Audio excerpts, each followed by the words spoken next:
I told you that Jeffrey Epstein had multiple properties. There's the Manhattan, townhouse.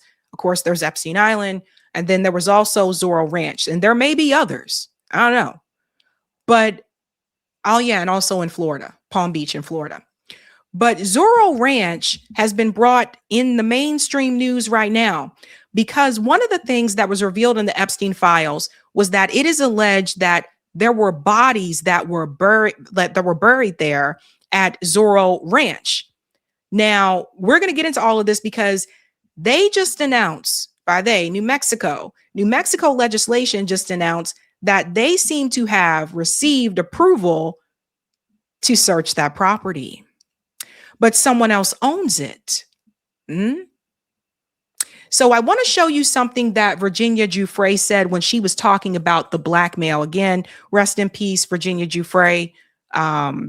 We all know, that she is no longer alive, but she does have a book that talks about this as well. Listen to what she said about the blackmail. I was trafficked to a lot of types of different men. I was trafficked to other billionaires. I was trafficked to politicians, professors, even royalty. He used me as a form of blackmail. So, these people would owe him favors. I was so utterly mortified. I was like, this guy's watching me go to the toilet. He's watching everything that happens in the massage room. He's watching in me in my bedroom. He's, everything's being recorded. And that's when I realized that's how he's getting away with blackmailing everybody. Biggest reason in my mind was because he wanted to always have something on someone just in case he needed it. Why it's important that the media and the government work hand in hand to try to uncover who was involved to the highest level of people in our government and even in international government. So I wanted people to see that, just to remind you that, yeah, Jeffrey Epstein blackmailed a lot of people. And that's also why you're not hearing more people that knew Jeffrey Epstein actually speak out. It was also reported that the amount of Epstein files that we've seen so far has actually only been 2% of the files.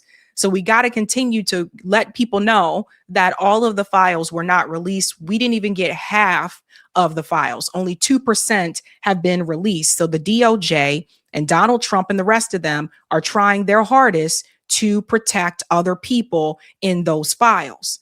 Now, one of the things in the files about the Zoro Ranch, this is the thing I think people really need to see, and they're definitely trying to protect people here. So this was sent November 21st, 2019. Subject, confidential, Jeffrey Epstein. Edward, this is sensitive, so it will be the first and last email depending on your discretion. You can choose to take it or trash it, but this comes from a person that has been there and seen it all. As a former staff at the Zorro, the material below was taken from Jeffrey Epstein's home as my insurance in case of future litigation against Epstein. Sorry, no questions. What is damning about Jeffrey Epstein is yet to be written. Did you know somewhere in the hills outside the Zorro, 2 foreign girls were buried on the orders of Giuffre and Madam G? Both died by strangulation during rough fetish sexual activity. So let's pause there for just a second, because someone else actually owns that property now, and the person that owns it is a political candidate. And what I have to say to people is this. Again, this is not new. They knew about this for a long time, that there were bodies. But all this information did not come about yesterday. This information is new. So now they know that there are bodies allegedly buried outside of Zoro Ranch. Apparently 2 foreign girls. And you see what they did. And some people wonder, well, how were they able to get them into the United States? So one of the ways that they go about doing this, they get past the visa, they bring them in on a private plane. Remember, Jeffrey Epstein had the Lolita Express, right? Lolita Express. So that's a private plane. So when people ask, how were they able to bring girls who lived in Romania and all these other countries into the United States without having a visa. That's how they get them in. So it goes on to say here are the video footage of Jeffrey Epstein. And I'm just going to read this stuff here because, again, there were links and obviously that has been removed. Sexual activity with the minor, threesome, underage girl, sexual activity, underage girl, Matthew Mellon video, underage girl, sexual assault fantasy video, girl from Bay Area, unalive attempt confession to Madam G, who is Ghislaine Maxwell, audio. Please arrange for 1 Bitcoin by 6 p.m. today, Thursday, 11/22/2019, to the BTC wallet address. That was in 2019. They killed people, but something is happening. I know you guys have been upset with everything that's coming out about these files, but it looks like with the Zoro Ranch situation, there is movement taking place. Shout out to Decentered News for this one. Breaking: the New Mexico House of Representatives have passed a resolution creating a special committee consisting of 2 House Republicans and 2 House Democrats, which will investigate Zoro Ranch and the related allegations of criminal activity. We can go to the images here. Like I said, even this circle here, I think that's like a crop circle or whatever. Even that to me looks like some type of ritual image there, which is another thing we talked about from the files. Says right here, be it resolved by the House of Representatives of the state of New Mexico that the Speaker appoint a special committee of the House of Representatives consisting of 2 members from the majority party and 2 members from the minority party, and designate a chair from among the appointed members, and that the committee investigate Zoro Ranch and the related allegations of criminal activity.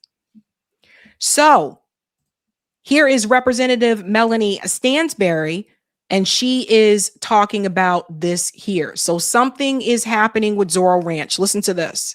Hey everyone, well, happy President's Day. I am coming to you from New Mexico with breaking news in the Epstein investigation, and that is that tonight, the New Mexico State Legislature passed legislation to convene a truth commission to investigate Epstein's crimes here in our state, beginning tomorrow at 10:30 a.m.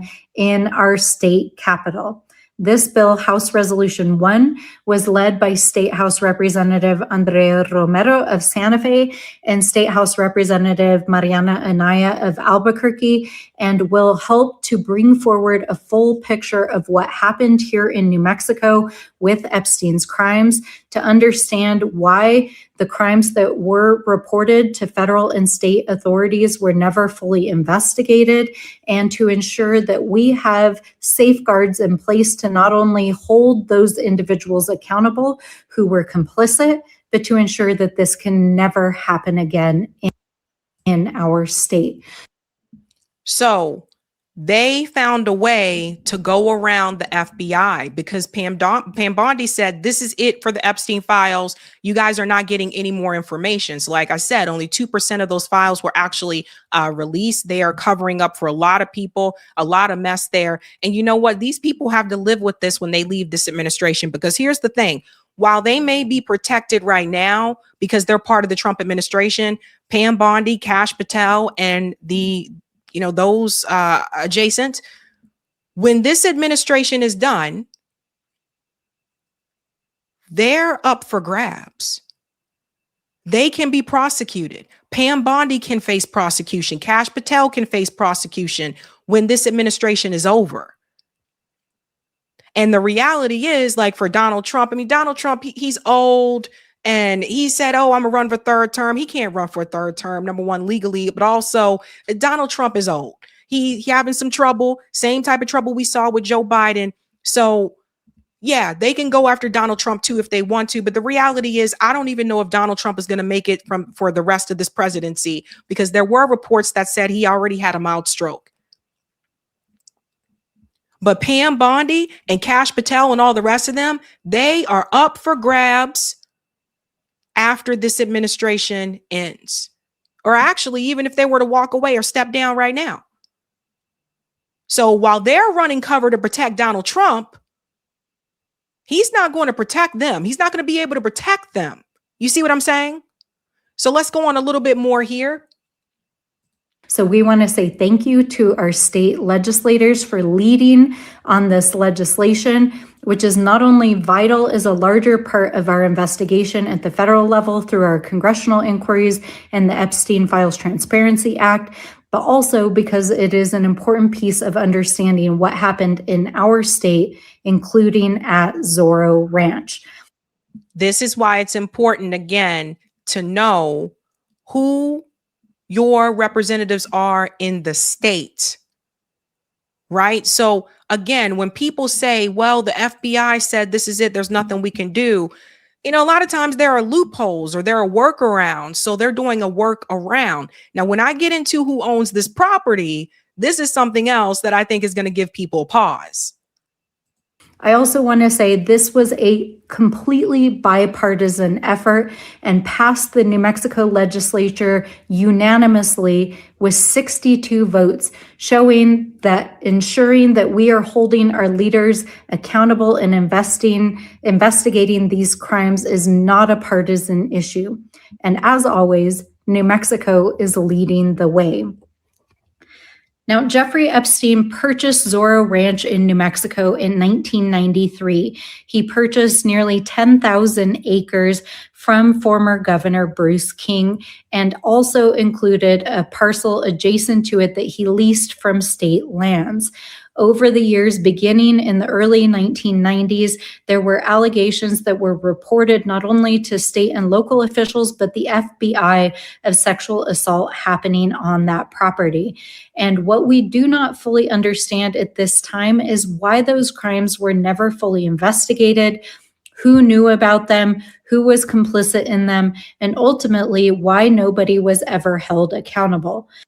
I'm going to push back on this here. You do know why it wasn't investigated and they weren't held accountable, because they're rich people, and these same rich people buy the politicians. So you do know why. This is the thing I was saying, like with Democrats, like you got to push back and no, you do know why. We all know why they weren't held accountable. That property was held by Giuffre Epstein until his death in 2019 and was sold in 2023 to a limited liability company. Now, what is particularly interesting is over the last several days, there has been new breaking news that the Santa Fe New Mexican broke of who purchased that property just 2 years ago. In fact, it is now known that the individual who purchased Zoro Ranch in 2023 is a billionaire businessman from Texas who is also a former state senator named Donald Huffines. Now, what is interesting is that Mr. Huffines is also running for public office to be the state comptroller in Texas. And Donald Huffines is endorsed by Donald Trump. He is a Trump candidate, and he now owns that property, the Zoro Ranch. We'll get into this a little bit more. And used an LLC as a shell company to purchase that property through his wife as a trustee. It is also interesting to note that his son is currently serving as a high-level political appointee in the Trump administration in the White House at the current moment. Of course, because same situation there with Leon Black and his son serving in the Trump administration. Now, we don't know if these ties mean anything, but what we do know is that this property is a property in which multiple survivors have reported abuse, including several known survivors and several known FBI files, in addition to several crimes that have never been investigated. And some who are no longer alive.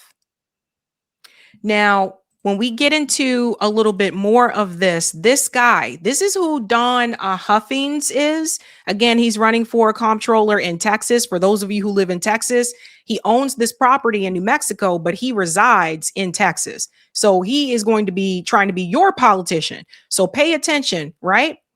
Well, these are valid questions for Don Huffines. Why would anyone buy Epstein's Zorro Ranch? Check this out. So remember the guy running for Texas controller who bought Jeff's ranch? Yeah, it got worse. Shout out to Bethany Blankley at the Center Square for digging deeper. Now, this wasn't just Don Huffines buying a property. His wife, Mary Catherine, is listed as trustee, and his son, Colin, is the LLC manager. And that LLC created 1 month before the purchase, a brand new shell company in a state that allows anonymous ownership, built specifically to buy the property victims called the House on the Hill. And then they renamed it, changed Zoro Ranch to Rancho de San Rafael, changed the address from 49 Zoro Ranch Road to 49 Rancho San Rafael Road. New LLC, new name, new address. Almost like they didn't want anyone to know. And it worked until reporters at the Santa Fe New Mexican found it through public records. His campaign said the auction proceeds benefited his victims. But Epstein's own estate attorney said the money went to estate administration, including payment of creditors. One of those sounds noble. The other sounds like paying Epstein's bills. Somebody's lying. The property was valued at $21 million. The Huffines family got it knocked down to $13 million, a $7 million tax reduction using the property's notoriety as their argument. The man wants to be Texas's chief financial officer, and his big move is haggling down the tax bill on a sex trafficking ranch. And here's the part that should make everyone uncomfortable. The ranch has never been searched as part of a criminal investigation, not under Jeff and not under Huffines. Now remember, the FBI raided all of Jeff's other properties, but never touched Zoro Ranch. Right now, the New Mexico's land commissioner is calling for ground penetration radar and cadaver dogs on adjacent land. State. Pause here because he speaks very quickly. Like I said, they never searched this property. So while everyone like Bill Gates is saying, I didn't go onto that island, guys, that is a distraction. Just because they did not go onto the island, and I question that with Bill Gates, but just because they didn't go onto the island doesn't mean they didn't go to any of these other properties. So you see how they're trying to turn your attention just to the island so you don't question the other properties that Jeffrey Epstein had? Lawmakers are pushing for a truth commission, and Huffines won't answer questions about why he bought it, won't return reporters' calls. Now, I'm not accusing anyone of anything. I'm just asking questions. If you're a Christian conservative businessman who made a totally innocent real estate purchase, why are you hiding it behind a shell company, renaming the property, changing the address, and going silent while millions of files are dropping? What exactly is the upside of secrecy here? Even Greg Abbott's campaign consultant called it a sleazeball secret land deal and asked what kind of person thinks this is a good investment. Huffines is campaigning on accountability and conservative Christian values. He owns the house on the hill. He won't talk about it. Early voting starts next week for the primaries. Receipts, not speculation. And what's really suspect about it is the fact that they changed the name of it, right? They changed the name, created that LLC. It's very suspicious, guys, but keep your eye on that guy. And then also, guess who else endorsed that candidate? TPUSA. Yes. And he shared it right here. Shout out to Diligent Denizen. TPUSA endorses owner of Epstein's Zorro Ranch. Well, if that isn't suspect, hella sus. He shared it here. Personally endorsed my campaign as a must-win race for Texas. He said Charlie Kirk endorsed it. Now TP Action is stepping up to help finish what he started. Check this out here. Just to show you. I think I have to mute it because of the... You see that? Republican Huffines, they endorsed him for comptroller, as if things could not become even more suspicious about Turning Point USA. I mean, I don't know what to tell you guys, but it's very strange to me. Very sus, I would say. Here's something else I wanted to show you about that guy. Don Huffines ignores direct requests for independent search of his Epstein Zorro Ranch. Huffines deflected, saying he would allow law enforcement to search his Zorro property, while at the same time admits law has never tried. Is that the Christian thing to do? Dun, dun, dun. And you can see it here. In 2023, 4 years after Epstein's death, San Rafael Ranch had been listed on the open market for years and was scheduled for public auction. So he's talking about how it came in. He said at the time of the sale, it was marketed that the proceeds would go to the victims. It has since been confirmed by the estates. I forget the part here, but the reality is they're saying, people are now saying that that money did not go to the victims. And Diligent Denizen here says, will you allow an independent professional search teams to search the property under supervision with any other assurances you might need? And you can see this here. That's what he's asking. Yeah. And Dawn doesn't respond there. Like I said, guys, it's really sus that they changed the name. It's just really weird to me. So we got to keep our eye on this, ladies and gentlemen. Like I said, like, it's some weird things going on, but as much as people keep talking about that island, do not take your eyes off Zoro Ranch, or also the Manhattan townhouse that Jeffrey Epstein had as well, and the Palm Beach property. So the whole I wasn't on the island thing is just a distraction. Keep that in mind. Hey guys, this was a Sabby clip. If you like what you saw, hit that like button and subscribe.